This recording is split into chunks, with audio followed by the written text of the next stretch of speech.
At its peak, a single plant from ancient Libya was worth more than its weight in silver, fueling an empire and appearing on coins for centuries. Yet within a single human lifetime, the plant worth $1 million vanished forever. How could something so valuable disappear so completely?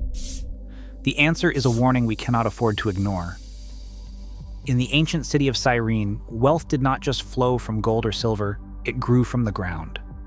Silphium, a wild plant found nowhere else, became the backbone of an economy and a symbol of prosperity. Its value was so extraordinary that Roman historians described its resin as being sold at the same rate as silver. For Cyreneans, this was not just a figure of speech. The plant's image appeared on the majority of their coins for centuries, stamped alongside kings and gods, a living emblem of civic identity and fortune. Numismatists today trace Silphium's legacy through these coins, where the plant's distinctive stalk and heart-shaped seed pods dominate the designs. Each coin is a silent witness to a city built on botanical treasure. The numbers are staggering, even by modern standards.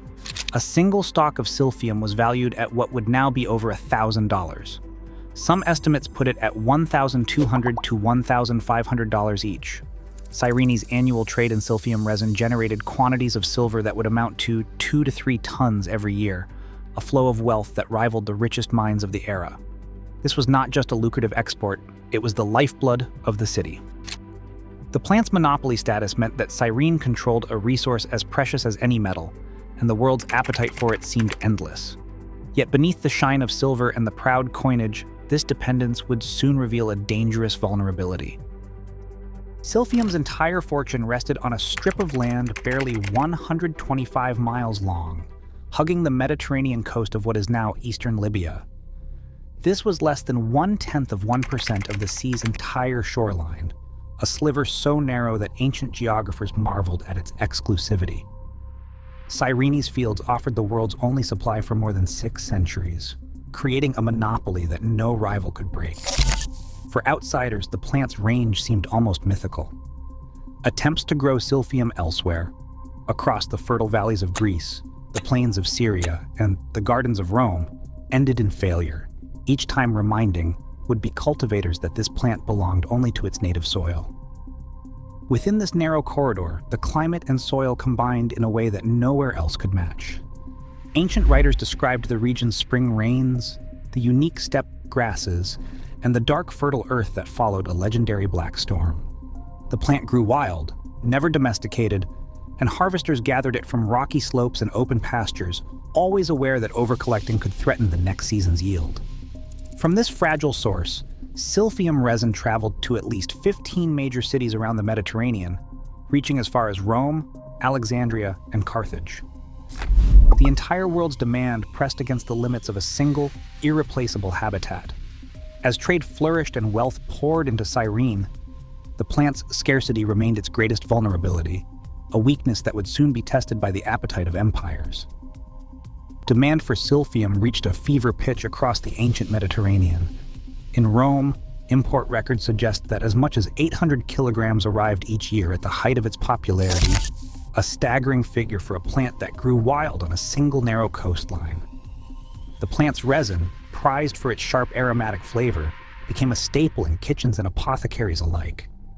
Ancient cookbooks listed Silphium in dozens of recipes, from simple stews to elaborate feasts. Physicians prescribed it for coughs, indigestion, and sore throats, while poets and philosophers praised its more mysterious effects. One claim repeated in medical texts credited Silphium with powerful contraceptive properties, a reputation that only added to its allure. As the uses multiplied, so did the pressure on supply. Economic historians reconstruct a market where the price of Silphium soared by as much as 400% within a single century. What began as a luxury for the elite soon became an obsession for the masses, driving buyers to pay ever higher sums for even a small piece of resin. The plant's scarcity became part of its mystique, fueling rumors and speculation in distant cities. Traders and merchants jockeyed for access, and Cyrene's monopoly gave it leverage over some of the wealthiest buyers in the world. This insatiable appetite pushed the boundaries of what the wild fields could provide. Each shipment out of Cyrene was a gamble. Would next year's harvest be enough to meet demand? Or would the world's most coveted plant slip further out of reach? The stakes grew with every transaction, setting the stage for a crisis no one seemed able to prevent. Across the Mediterranean, generations of farmers and scholars tried to break Silphium's stranglehold on Cyrene's economy. Greek botanists, Roman agronomists, and local landowners all attempted to transplant the plant to new soils. Pliny the Elder recorded efforts in Syria, Greece, Italy, Egypt, and Spain, 5 regions spanning 3 centuries of trial and error. Not a single stalk took root. The plant's requirements stayed locked in mystery: soil chemistry, rainfall, and perhaps even a unique partnership with local microbes played a role. But no one could recreate the conditions of that narrow Libyan coast. Archaeobotanists today point to this biological dead end as the moment the fate of Silphium was sealed. With cultivation impossible, every stalk harvested from the wild brought the species one step closer to disappearance. By 100 BCE, Silphium still grew in abundance, but the pressure never let up. 50 years later, alarm crept into trade records as prices spiked, and harvesters returned with lighter loads. Overgrazing added a final insult. An estimated 50,000 sheep and goats roamed the Silphium fields, trampling seedlings and stripping away the fragile steppe. In 60 CE, the last known stalk was cut and presented to Emperor Nero as a curiosity. Pliny described it as a relic, not a commodity. Within another generation, Silphium vanished entirely. By 100 CE, the world's most valuable plant was extinct. The irreversible loss left Cyrene exposed, its prosperity built on a resource that could not be replaced or revived. The collapse of Silphium's population would soon trigger a chain reaction far beyond the fields where it once grew. Cyrene's dependence on Silphium shaped every corner of its society. When the plant vanished, so did the city's fortune. Archaeological surveys and trade reconstructions reveal the scale of the collapse. Silphium once made up as much as 70% of Cyrene's exports. After extinction, the city's population plummeted from 100,000 to just 40,000 within 2 centuries. Trade routes that once bustled with merchants and silver shrank by 3/4, leaving empty ports and silent marketplaces. The economic historian's fiscal model traces this unraveling, showing how a single lost resource rippled through every layer of civic life. The devastation did not end with commerce. Records show that in 365 CE, a massive earthquake struck, killing tens of thousands and reducing the city to ruins. Cyrene never recovered. Its fate stands as a stark measure of what happens when an entire economy is built on a single, irreplaceable plant. In a remote valley in Turkey, botanists in 2021 documented a plant with 12 traits and 8 chemical compounds matching ancient descriptions of Silphium.